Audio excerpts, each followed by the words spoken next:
안녕하십니까 여러분. 자, 윤석열 대통령이 부정선거 이슈를 세상에 이제 드러내자 당장 가장 난리 난 것이 이제 선거관리위원회가 되겠죠. 그야말로 그냥 발칵입니다. 이례적으로 선거관리위원회 자체적으로 그걸 또 반박 성명을 냈고요. 자, 오늘은 또 이 노조에서 또 성명을 냈네요. 선거관리위원회 같은 곳은 중립기구잖아요. 저런 곳에 민노총 산하 노조가 이렇게 버젓이 존재한다라는 것도 말이 안 되죠. 그렇지 않습니까? 노조 자체가 중립적이다, 무색무취하다라면 관계없는데 대한민국 노조는 말이죠. 특히 민노총 노조는 완전히 극좌에 가깝지 않습니까? 극좌에. 그리고 특별히 이제 정치적 색깔을 또 안 갖고 있으면 모르되 갖고 있거든요. 그들은 분명히 정치적 투쟁을 하고 정치적 행동을 합니다. 그런 노조원들이 드글드글한 곳이 바로 선거관리위원회고요. 옛날부터 이런 말이 있습니다. 국가기관 중에 가장 노조가 센 데가 두 곳이 있다. 하나는 선관위, 또 다른 하나는 우체국입니다. 여러분 무섭지 않습니까? 그 두 노조가 제일 세대요. 그 두 노조가. 우체국이 왜 거론되는지 아시겠죠? 투표함 이동할 때 어느 기관이 그걸 담당합니까? 우체국이 하잖아요. 그럼 우체국에서 그걸 하는 사람들이 누구예요? 대부분 노조원들이겠죠. 이런 이야기가 옛날부터 인터넷 커뮤니티에서는 있었어요. 자, 그런 걸 생각하면 정말 끔찍하고 무섭고 그렇습니다. 그런데 이 거대한 카르텔을 드러내자면은 대통령이 스스로를 구국의 재단 위에 올려놔야 될 것 같습니다. 일단 그렇게 했어요. 그래서 계엄령이라고 하는 파격적이고도 충격적인 아무도 예상 못한 카드를 끄집어낸 거죠. 자, 그 후에 지금 야당이 특히 이제 언론하고 합세해가지고 난립니다. 대통령 끌어내리자, 탄핵하자 이런 건데요.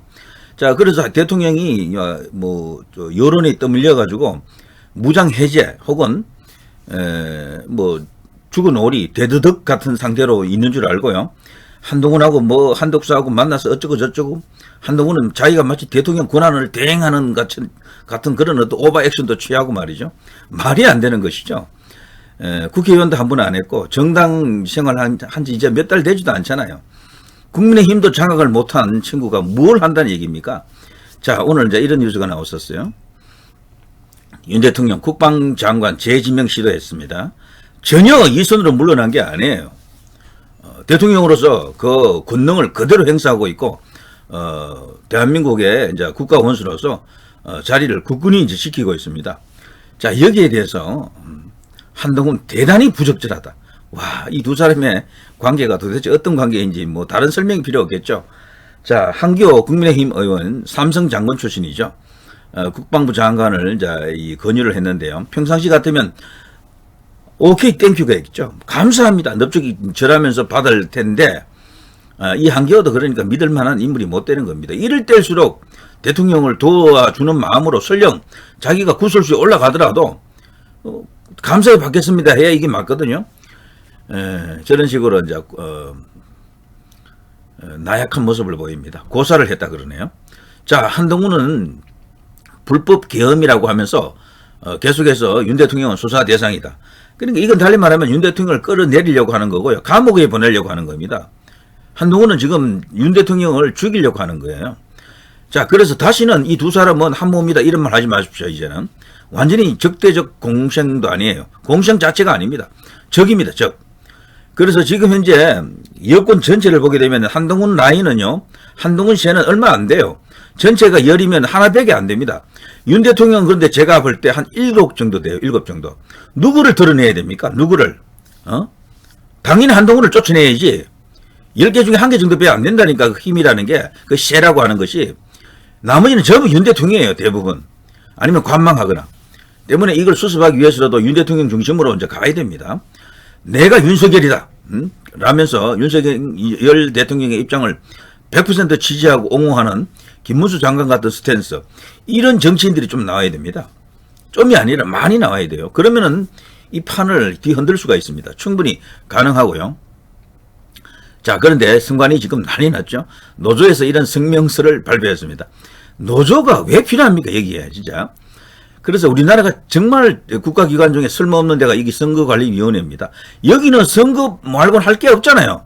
그 선거라고 하는 것은 일상적으로 늘 있는 게 아니기 때문에 선거 있을 때마다 공무원들을 동원해가지고 행정안전부, 행안부에서요, 그걸, 뭐, 잠시 이렇게 대행해도 되거든요. 과거에도 그렇게 했습니다.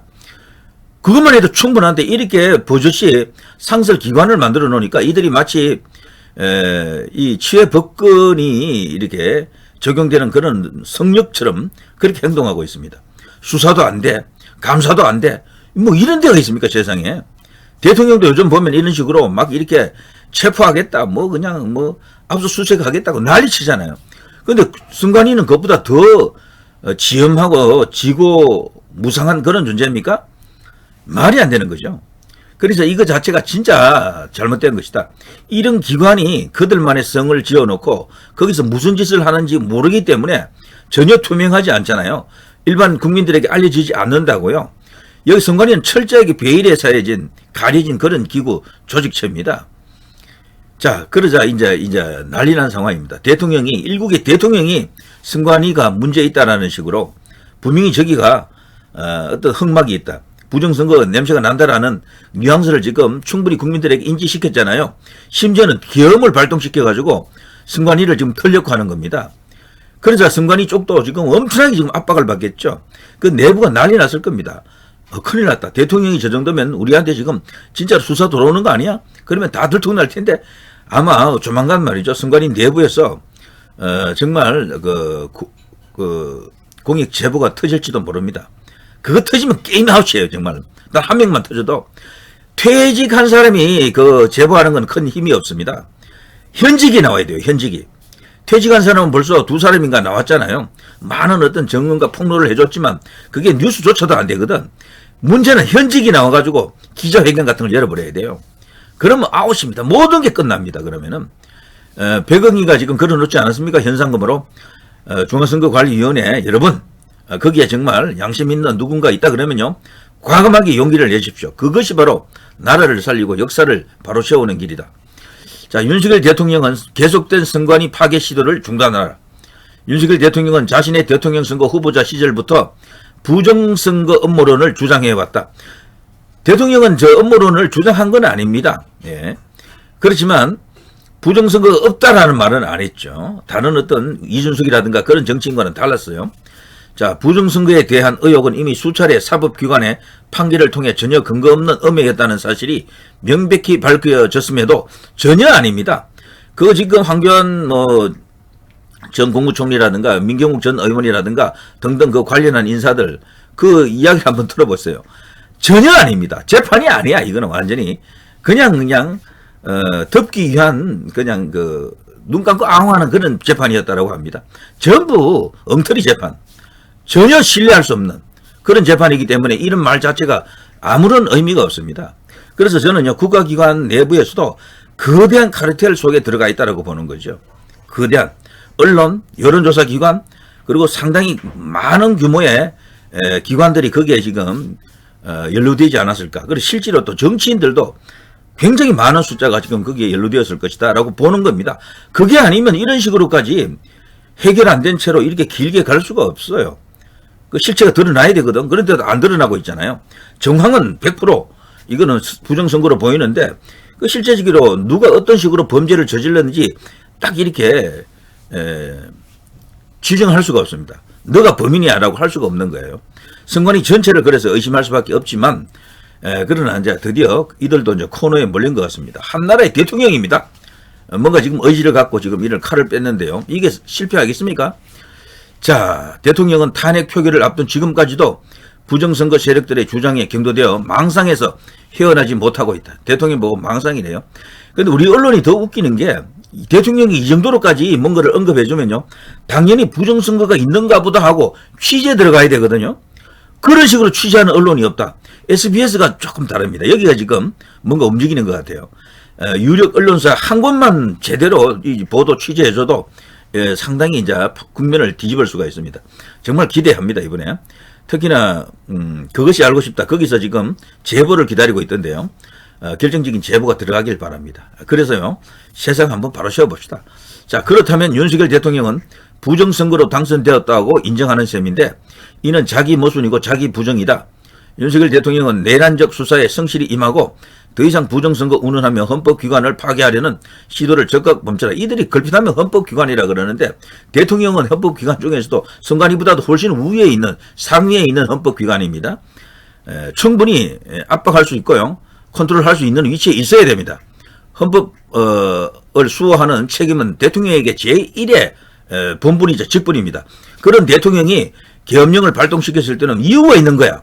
그 이유에 대해서 가장 큰 원인 제공이 된 선거관리위원회가 이런 식으로 지금 내뱉자라 이런 식으로 거들먹거리고 있고 국민들의 의혹을 해소해 주지는 않고요. 이런 식으로 오히려 공격하고 있는 거죠. 대통령 보고 망상이래요. 망상. 부정선거로 당선되었다고 인정하는 셈이다. 이게 말이 안 되는 게요. 요걸 보시면 압니다. 자, 이제 이런 많은 어떤 사례들이 있지만 그 가운데 요 이제 세 가지를 보게 되면요. 4.15 부정선거 당시 어떻게 한두 개도 아닌 159개 지역구에서 정확히 1.2% 똑같은 비율로 오차가 나왔는가?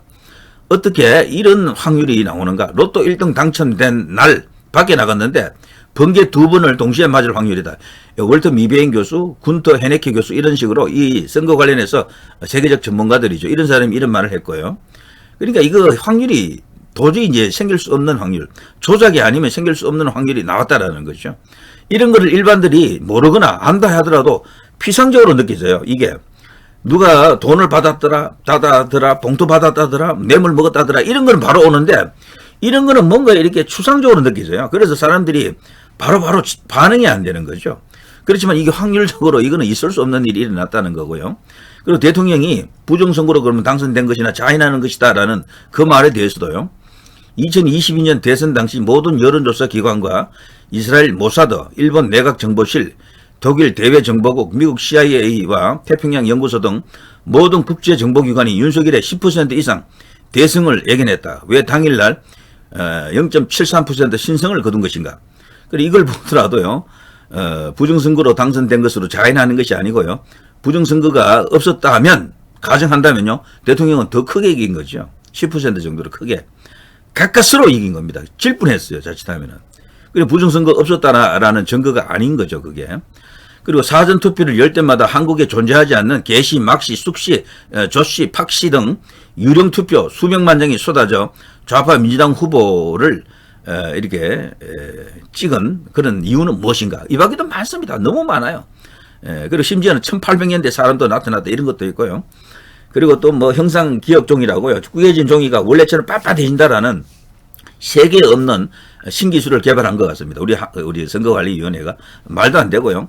그리고 그 종이들이 투표한 종이들은 빳빳할 수가 없어요. 그걸 이렇게 묶음으로 묶어놔도 약간 이렇게 엉성하게 뜨고 이렇거든요. 구멍도 좀 생기고.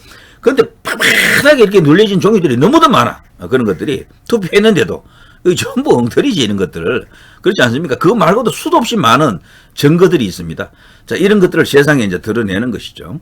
자, 대통령이 이번에 말이죠. 탄핵이 안 되면 안 되는 대로 좋고, 되면요, 이들이 진짜 이제 곡소리 할 겁니다. 대통령은 벌써 그런 선언을 했습니다. 직접 헌재에 가가지고 변론을 하겠다고. 모든 자료를 다 갖고 갈 겁니다. 대통령이 어쩌면 제일 고급 정보를 많이 알고 있을지도 몰라요, 지금은. 포렌식 결과도 들어갔을 것이고, 거기서 진짜로, 생중계 요청했죠? 아마 뒤집어질 겁니다. 저는 그래서 이것 때문에요, 야당이 탄핵을 일부러 부결시킬 가능성도 있다라고 봅니다. 진짜 탄핵을 해버리면 대통령이 진짜 완전 정면승부로 들어가거든요. 그래서 부정선거 놓고 완전 전면전이 벌어집니다.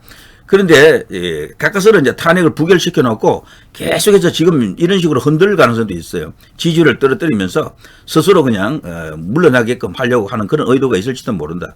저들이 정말 이 부정선거 카르텔이라고 하는 그 고리 속에서 온갖 농간을 부리고 있었다면은 윤 대통령은 이번에 정말 끝장을 보려고 할 겁니다. 탄핵 당하면은 진짜로 저들은 그들의 아킬레스건을 완전히 노출시키는 결정적인 그런 상태로 들어갑니다. 그런 것도 고려한다 그러면 이번에 탄핵 표결이 어떻게 될 것인지 예측하기가 참 어려운데 저는 어느 경우가 오더라도 윤 대통령이 승리하는 카드라고 봅니다. 탄핵 안 되면 안 되는 대로, 되면 되는 대로. 그리고 대통령과 또 새로운 미국 대통령이 될 트럼프 간에는 분명히 부정선거에 대한 공조가 이루어질 겁니다. 지금 야권은요, 이런 내용들을 모르지 않아요. 그들도 충분히 이제 인지하고 있을 텐데 난리 났을 겁니다. 겉으로는 아닌 척하는 거예요. 겉으로는 분명히 새로운 국민이 이제 열립니다. 자, 거기에 대해서도 충분히 우리가 이야기를 계속해서 나눌 수가 있는 기회가 올 겁니다. 윤석열 대통령 같은 이런 뚝심, 이런 스타일, 이런 어떤 돌직구 스타일 아니면 이건 건들지도 못해요. 어떻게 이걸 갖고 계엄을 선포할 수 있겠습니까? 그 정도로 정말 자신의 명운을 걸고 목숨을 걸고 구국의 재단 위에 스스로를 올렸다라고 생각해야죠. 자, 누리 PD 김준이었습니다.